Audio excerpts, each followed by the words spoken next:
ಈಗ ರಾಜ್ಯದ ಪ್ರಮುಖ ಸುದ್ದಿಯನ್ನು ನೋಡೋಣ ಕರ್ನಾಟಕ ಟಾಪ್ 9 ನಲ್ಲಿ. ಬೆಂಗಳೂರಿನ ಜ್ಞಾನ ಭಾರತಿಯಲ್ಲಿ ಖಾಸಗಿ ನರ್ಸಿಂಗ್ ಕಾಲೇಜಿನಿಂದ ನಡೆಸ್ತಾ ಇರುವಂತಹ ಹಾಸ್ಟೆಲ್ನಲ್ಲಿ ವಿದ್ಯಾರ್ಥಿಗಳು ಊಟ ಮಾಡುವಾಗ ಇಲಿಪಾಷಾಣ ಸಿಂಪಡಿಸಲಾಗಿದೆ.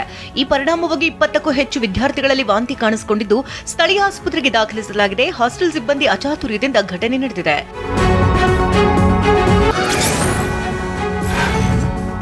ತುಂಗಭದ್ರಾ ಡ್ಯಾಂನ 19ನೇ ಕ್ರಸ್ಟ್ ಗೇಟ್ ತಾತ್ಕಾಲಿಕ ಅಳವಡಿಕೆಗೆ ಯಶಸ್ವಿಯಾಗಿದೆ. ಸ್ಟಾಪ್ ಲಾಗ್ ಅಳವಡಿಸುವುದಕ್ಕೆ ಶ್ರಮಿಸಿದ ಕಾರ್ಮಿಕರಿಗೆ ಶಾಸಕ ಗಣೇಶ್ ನೇತೃತ್ವದಲ್ಲಿ ಸನ್ಮಾನಿಸಲಾಗಿದೆ. ಯಶಸ್ವಿಯಾದರೆ ಪ್ರತಿಯೊಬ್ಬ ಕಾರ್ಮಿಕರಿಗೂ 50,000 ರೂಪಾಯಿ ಕೊಡುವುದಾಗಿ ಜಮೀರ್ ಅಹಮದ್ ಹೇಳಿದ್ರು. ಇದೀಗ ಕೊಟ್ಟ ಮಾತಿನಂತೆ ಕಾರ್ಮಿಕರಿಗೆ ಸಚಿವ ತಲಾ 50,000 ರೂಪಾಯಿ ನೀಡಿದ್ದಾರೆ.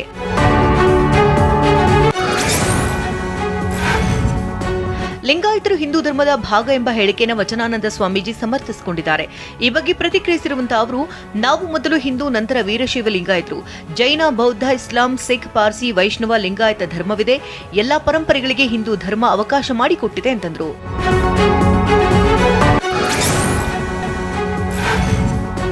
ಯಾದಗಿರಿ ನಗರದ ಹೊರಭಾಗದಲ್ಲಿ ಮಹಿಳೆ ಮೇಲೆ ಅತ್ಯಾಚಾರ ಪ್ರಕರಣ ನಡೆದಿದೆ. ಪಾಳು ಬಿದ್ದ ಮನೆಗೆ ಪರಿಚಿತ ವಿವಾಹಿತೆಯನ್ನ ಬೈಕ್ನಲ್ಲಿ ಕರೆದೊಯ್ದಂತಹ ಕಾಮುಕ ಹೇಮಂತ್ ಎಂಬಾತ ದುಷ್ಕೃತ್ಯ ಮೆರೆದಿದ್ದಾನೆ. ಶನಿವಾರ ರಾತ್ರಿ ಘಟನೆ ನಡೆದಿದ್ದು ನಿತ್ರಾಣಗೊಂಡು ಮಹಿಳೆಗೆ ಕಲಬುರಗಿ ಜಿಮ್ಸ್ ಆಸ್ಪತ್ರೆಗೆ ದಾಖಲಿಸಿ ಚಿಕಿತ್ಸೆ ನೀಡಲಾಗುತ್ತಿದೆ.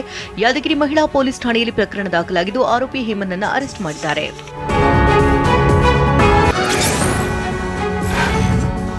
ಬೆಂಗಳೂರಿನ ರಾಜರಾಜೇಶ್ವರಿ ನಗರದಲ್ಲಿ ಮರದ ಕೊಂಬೆ ರಸ್ತೆಗೆ ಉರುಳಿದೆ. ಕೆಂಚನಹಳ್ಳಿಯ 1ನೇ ಮುಖ್ಯ ರಸ್ತೆಯಲ್ಲಿ ಭಾನುವಾರ ರಾತ್ರಿ 9 ಗಂಟೆ ಸುಮಾರಿಗೆ ಘಟನೆ ನಡೆದಿದೆ.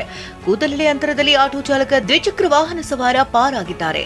ಕೊಂಬೆ ಮುರಿದು ಬಿದ್ದ ಪರಿಣಾಮ ವಿದ್ಯುತ್ ಸಂಪರ್ಕ ಕಡಿತಗೊಂಡಿದೆ.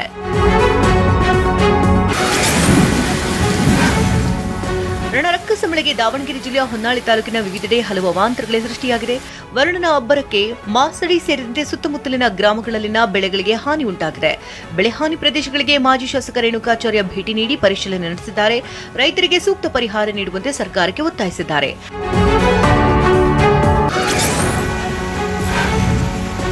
ಬಾಗಲಕೋಟೆ ಜಿಲ್ಲೆಯ ರಬ್ಬಗವಿ ಬನಹಟ್ಟಿ ನಗರದಲ್ಲಿ ಧಾರಾಕಾರ ಮಳೆ ಸುರಿದಿದೆ. ಸಂಚಾರ ಅಸ್ತವ್ಯಸ್ತಗೊಂಡಿದ್ದು ರಸ್ತೆಗಳು ಹಳ್ಳದಂತೆ ಮಾರ್ಪಟ್ಟಿದೆ. ರಸ್ತೆಯಲ್ಲಿ ನೀರು ನಿಂತಿದ್ದರಿಂದ ದ್ವಿಚಕ್ರ ವಾಹನಗಳು ಕೆಟ್ಟು ಹೋಗುವ ಆತಂಕದಲ್ಲಿ ಬೈಕ್ ಸವಾರರಿದ್ರೆ ಮನೆಗಳಿಗೆ ನೀರು ನುಗ್ಗಿದ್ರೆ ಹೇಗೆ ಅಂತ ನಿವಾಸಿಗಳು ಆತಂಕಕ್ಕೀಡಾಗಿದ್ದಾರೆ.